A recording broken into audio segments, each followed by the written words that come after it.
Olá, bem-vindos ao Rota do Sabor, especial Espanha.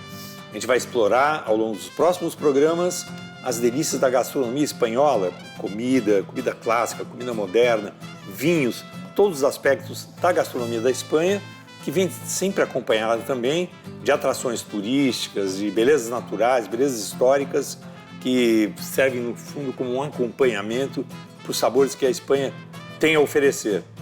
Hoje, nesse episódio, a gente vai falar da cozinha espanhola, da cozinha clássica, tradicional, que todo mundo conhece, e também da cozinha moderna, contemporânea, de vanguarda, que terminou tomando o mundo ao longo dos últimos 20 anos. E para falar sobre isso e comer isso, eu tenho dois convidados aqui hoje, Oscar Bosch, que é o chefe de cozinha do restaurante Tanit e do bar Nit, aqui de São Paulo, mas que é um catalão orgulhoso das suas origens. Bem-vindo, Oscar. Bem-vindo, obrigado. E também, agora temos aqui um espanhol, um catalão, e também uma brasileira, a Helena Rizzo, que trabalhou na Espanha, terminou conhecendo muito a cozinha espanhola também. Sim. E que vem aqui conversar com a gente e comer com a gente também. Bem-vinda, Helena. Melhor, né? Bem-vinda de volta ao Brasil, que você está há muitos anos já de volta aqui, mas aprendeu muito na Espanha, né? Muito, muito. E agora faz o sucesso que você faz no seu restaurante Mani, no Manioca, e até na televisão, né? Por que não, né? Por que não? Olha, a gente vai falar um pouco da cozinha tradicional da Espanha, mas a gente vai começar já na veia, experimentando um prato do Oscar Bosch, aqui do Tanit, que foi inspirado na sua experiência na cozinha de vanguarda espanhola, que você conheceu bem, né? Explica o que é, então, esse prato inspirado já na vanguarda espanhola. Eu acho que já a apresentação já é um pouco mais moderna do normal, né? Com essas mãos, já acho que já te dá um jogo de, puta, que vai ser isso, né? Aí o aperitivo, né, chama, é um cone de atum, feito com a massa japonesa. Aí dentro vai um tartar de atum, uma esferificação de falso caviar, que a gente chama, de shoyu, né? E uma maionese de trufa e uma gema curada ralada. Então aqui a gente já brinca um pouquinho com essa esferificação, que é uma técnica que acho que levou ao Ferran Adrià a ser tão conhecido, né? Porque ele fazia uma que era de azeitona, que é a mais famosa. Você já deve ter comido lá, e a Helena com certeza também. Então, a partir daquela... Que é um azeite esferificado, como se fosse azeitona, e você come... o azeitona, é a pasta da azeitona, é uma água, né? É uma água de azeitona triturada sem caroço, aí coa por uma bag muito fina, que só deixa cair o caldo. Emulsiona aquilo e daquilo faz o esférico. Aí, depois daquilo, apareceram milhões de esferificações, né? E aqui você usou a mesma técnica para fazer essas pérolazinhas, esse caviar de shoyu. Você brinca com o alginato e o cálcio. Então, as duas em mistura faz que se forme uma película e o líquido dentro fique líquido e a película mantém esse líquido fechado, né? E você trabalhou no Ferran Adrià, lá na Catalunha, que foi o berço dessa cozinha de vanguarda, e você trabalhou no Celler de Can Roca, né? Isso. Que também fica na Catalunha e que também faz uma cozinha de vanguarda. Também. Enfim, eu fui para a Espanha, assim, né? Fui conhecer a Espanha depois de morar na Itália e fazer estágios na Itália, e eu lembro que o pessoal na Itália da cozinha falava que, tipo, a Espanha era o lugar que tinha que ir para aprender, para fazer estágio, Ferran Adrià e tal. E eu fui comer no Celler, fui fazer um tour gastronômico e fui comer no Celler, fui comer no El Bulli, me apaixonei pela comida do Celler de Can Roca. E também o El Bulli era o grande restaurante do momento, assim, mas era difícil conseguir um estágio também, né? Era o mundo inteiro querendo fazer estágio. Ele recebia uma barbaridade de currículos por... E eu demorei 1 ano para conseguir um estágio no Celler, porque eu também não tinha uma formação tradicional, né? Não tinha um currículo de escola, né? Só tinha feito estágios no Brasil, um que outro na Itália, mas acabei insistindo e consegui no Celler. Que ano foi isso? Isso foi 2000 para 2001. É? Aham. Acho que a gente quase não se encontrou lá, né? Porque O quê? Ah, não, que depois você foi para Barcelona, né? Não, no celeiro eu fui fazer... Porque eu fui para Espanha antes de fazer estágio no celeiro. Eu trabalhei em muitos lugares e estagiei em muitos lugares antes de fazer o estágio no celeiro de Can Roca. Não, o primeiro restaurante que eu trabalhei foi um restaurante em Barcelona, que fiz um estágio, na verdade, que era o Hot. Não sei se tu lembra. Sim. Que era bem pequenininho, né? era um restaurante pequenininho de 2 meninos que tinham feito estágio com o Ferran Adrià, né? E foi daí, depois eu trabalhei num catering, daí depois eu fui fazer estágio num restaurante de cozinha tradicional catalã em Berga, depois eu fui chefe de cozinha numa academia de ginástica, depois eu fiz uns jantares com um amigo e eu até consegui o estágio no Celer, né? Que naquela época, pelo menos, se eu trabalhei no Celer em 2003, 2004, você deve ter trabalhado em 2002, né? 2003. 2003. De 2002 para 2003. Acho que a gente não se cruzou por pouco. O Celer tinha 2 estrelas ainda. Um guia Michelin. Que para mim foi assim, o auge deles, que era uma comida moderna, porém mantinha muito a tradição, né? Ainda era uma... Se você tinha coelho, tinha lièvre à la royale, sabe? Era feita ainda do jeito... E eu, pra mim, assim, a cozinha do Celer sempre teve uma base muito bem trabalhada, uma base catalã, assim. E o restaurante que a gente fez estágio não é o Celer novo, era o Celer antigo. E as cozinhas, a cozinha da mãe deles e a cozinha moderna deles era conectada. Então a gente comia a comida da mãe, os caldos eram feitos na cozinha da Montse, né, do Can Roca. Inclusive até a mise en place, né, se fazia lá. Uma coisa interessante é que eu fui algumas vezes ao celeiro, a gente está falando do celeiro da Can Roca, que fica em Girona, na Catalunha, e que é dirigido por 3 irmãos, chefes de cozinha, o Juan Roca, que cuida da cozinha salgada, né?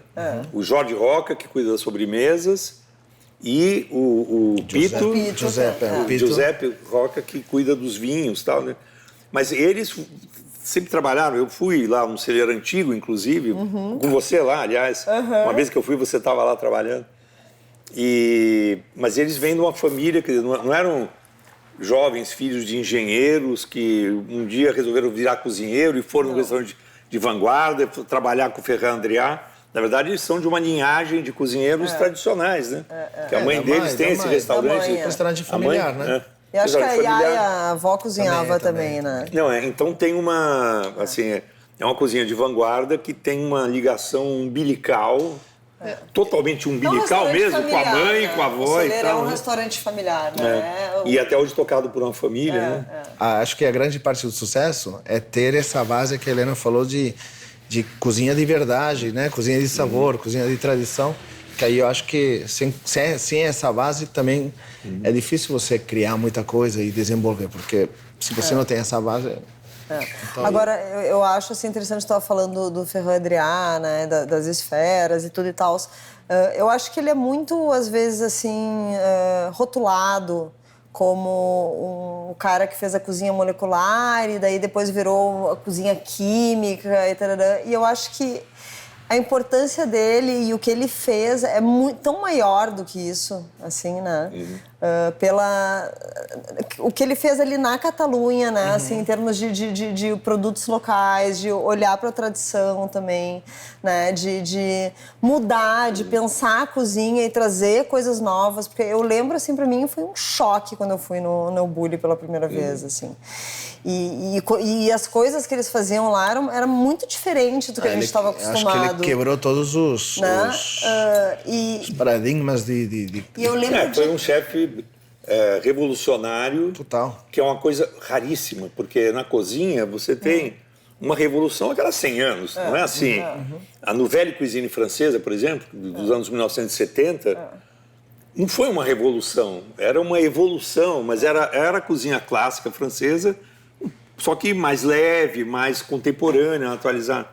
Acho que o Ferran Adrià realmente criou... Acho que ele conseguiu quebrar isso, né? Ele quebrou e criou uma coisa que durante muitas décadas ainda vai deixando frutos aos pouquinhos. Ele quebrou o francesismo, de certa forma, né? Porque eu acho que os restaurantes, eles tinham essa base escofiana, assim, lá de trás, e nos restaurantes de alta gastronomia, né? O próprio Bulli, o Ferran Adrià, ele fala que antes dele entrar... E mesmo tu pega o Celer, na época que a gente... É o timbal de foie gras. Então, tu pegava uma coisa francesa ainda, muito, né, da alta gastronomia. E eu acho que ele trouxe a sardinha. Ele trouxe o cérebro do coelho. Sim, o cérebro, eu comi lá, o cérebro, que era o miolo de lebre de caça da região, quer dizer. Então, você fica imaginando, como se dizia assim, o Ferran Adrià, o cara da cozinha técnica, química e tal, ele estava usando ingrediente sazonal da caça, da região, só que era um miolo, ele servia pé de galinha caipira ali, só que era o pé desossado, seco, não sei o que, desidratado, era uma coisa crocante, era uma abordagem, assim, tecnicamente muito vanguardista, mas do produto ali da esquina também. Mas aberta, né? Eu acho assim, ampla, né? Porque eu acho que assim, ele tem esse diálogo com a indústria que a gente fala, às vezes, ele abriu, né? Escuta, a comida que acabou, a gente só está falando. Eu vou querer experimentar mais uns pratos que representem essa cozinha de vanguarda da Espanha, mas também alguma coisa da cozinha tradicional, porque a cozinha tradicional espanhola é tão famosa quanto a moderna. Mas a gente vai fazer isso no próximo bloco. Não sai daí que vem coisa boa ainda pela frente.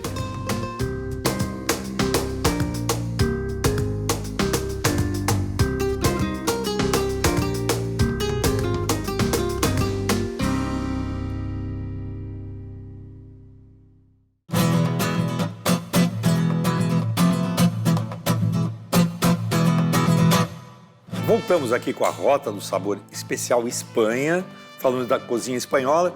Eu estou aqui com os meus dois convidados falando muito da Catalunha, que é o berço do Ferran Adrià, da cozinha de vanguarda, mas tem outra região da Espanha, que é o País Basco, que tem grandes chefes, grandes cozinheiros, de forma mundial também, que abraçaram essa cozinha vanguardista de um outro jeito. A gente vai ouvir agora o depoimento do Luis Veronese, que é um chefe brasileiro que trabalhou no País Basco e vai contar um pouco da experiência dele por lá. Uma das grandes experiências da minha vida foi no País Basco, no restaurante Arzac. Na época ele era um dos 10 melhores do mundo, 3 estrelas Michelin. E o que me chama muita atenção na gastronomia do Juan Mari Arzac, o chefe, é que lá ele segue a mania de raciocínio que beira até o anarquismo. É muito interessante ver as combinações que ele faz, a forma que ele apresenta os pratos de maneira bem abstrata, bem livre. Parece que não tem regras na cozinha dele. E ele mesmo identifica o trabalho dele como se fosse de uma criança, na hora de misturar os ingredientes, na hora de colocar no prato. Isso tudo se identifica ali. E na hora que você come, que prova e tudo dá certo, é uma magia muito interessante, muito legal de acompanhar. Por outro lado, um trabalho que eu fiz na Catalunha foi com o El Bulli, né, com o Ferran Adrià. E muito diferente do Arzac, o Ferran Adrià ele já leva uma linha de raciocínio mais coerente, digamos assim, já tem um início, meio e fim, por assim dizer. Não que o anarquismo do Arzac seja ruim, mas são linhas diferentes. E no final são duas gastronomias incríveis que hoje são responsáveis pelo grande reviravolta que teve na gastronomia mundial, né? Muitas das influências que a gente tem hoje na gastronomia moderna vieram da Espanha, do Arzac e também do Ferran Adrià. Essa experiência que o Luis contou do País Basco, né, principalmente do restaurante do Arzac, que ele trabalhou. Você trabalhou também no País Basco um pouquinho, né? Eu fiz estágio no Mugaritz também. Do chefe Andoni Aduriz, que também é uma sumidade mundial. Sim, sim. E teve alguns cozinheiros do Mani que foram pro Mugaritz também. E que voltaram, que estão hoje lá. Esse prato, por exemplo, explica pra gente o que é e qual a inspiração espanhola dele. Esse prato é um prato, desde o meu ponto de vista, muito mediterrâneo. É um peixe grelhado. Que peixe? Esse aqui é uma pescada amarela. Pescada amarela grelhada. Com texturas de alcachofra. Então temos o purê de alcachofra frita, que é uma delícia. A gente está, inclusive, agora na época. Uma emulsão de azeite de oliva, que a gente faz através de um caldo reduzido. Um creme de parmesão e esse ar, que é uma das técnicas também que o Ferran botou à luz e que se fez famoso, ele chama de ar. Lá ele tinha um que chamava era um ar de cenoura. Não sei se você se lembra. Mas esse ar aqui é um ar feito com caldo de peixe, um pouco de parmesão e um pouco de trufa. Então, assim, são sabores muito leves, eu acho, muito mediterrâneos. Que é essa pequena emulsão. É que eu te sirva?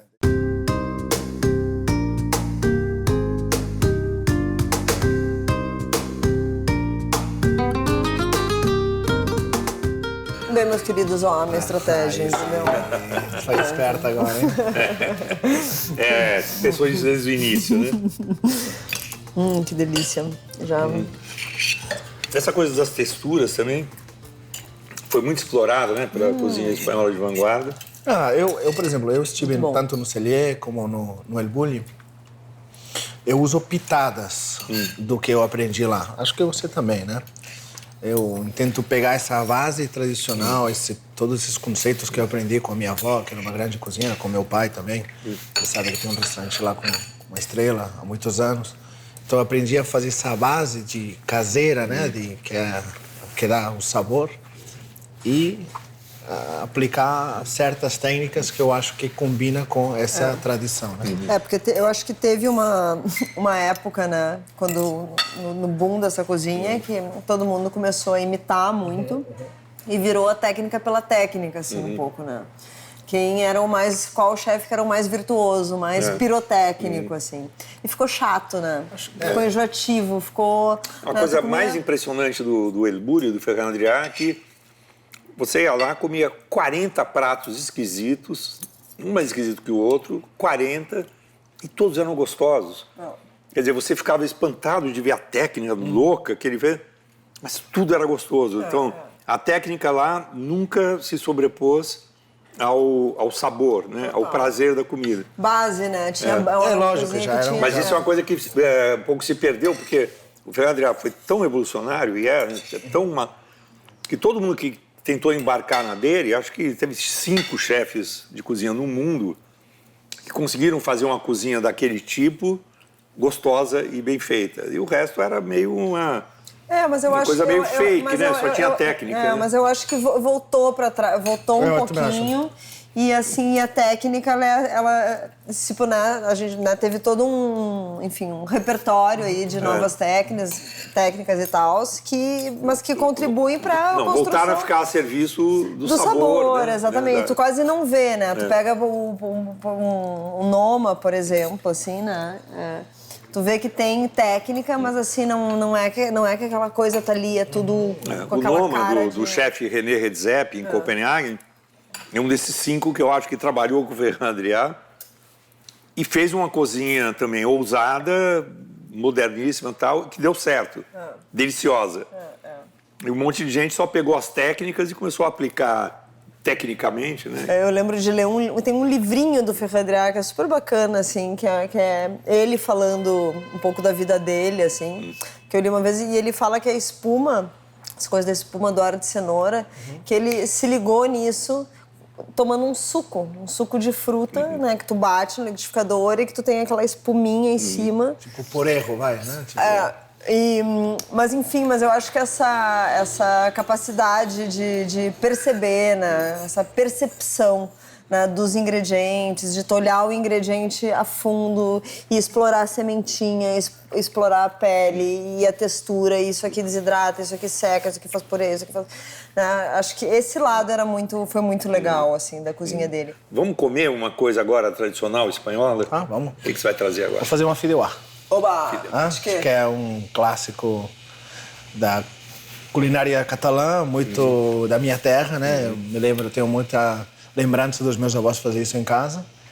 E é Catalunha de Valência, mas ficou também lá na Catalunha, fideuá.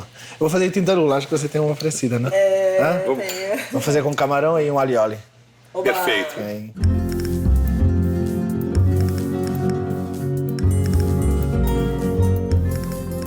Essa fideuá, então, é da sua família, da sua casa? Fideuá como a minha avó servia no domingo, na mesa, na panela, aquelas de barro, né? Que não temos essa. E essa aqui é com tinta de lula. Tinta de lula, camarões, e esses pontinhos aqui brancos são alho e óleo, que dá um pouco de emulsão e E esse macarrãozinho, em outro país do mundo se serve um macarrão fininho, quebradinho, é uma coisa muito espanhola. Já vem assim. Não, eu sei, mas árabe, é um né? produto... É muito da cozinha árabe, né? Aquele também. o arroz à letria, né? Que vai aquele macarrãozinho. Vem. Então talvez isso seja uma influência dos árabes, né? Eu acho que faz sentido. Mas você já compra assim, já compra cortado. E com essa tinta de lula, a sua avó fazia também? Também. Mas lá é mais típico o... chama fideu rosejat, que é de ros. Ros em catalão quer dizer, tipo, dourado. Então é o típico que é o marrom, né? Que não vai tinta. Mas... Vamos provar, então? Calda de camarão, não é? Cabeça de camarão. Agora, você sabe que uma coisa que eu quero conversar com vocês é sobre... às vezes eu vejo uma relação muito grande entre a cultura dos lugares, né, e a cozinha. A Catalunha, por exemplo, que é a sua terra, né, tem essa coisa revolucionária da cozinha, da gastronomia e tal. Agora, ali também é a terra do Gaudí.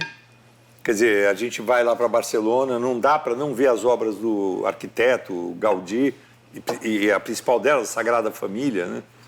Que é uma obra tão eterna que até hoje não está concluída.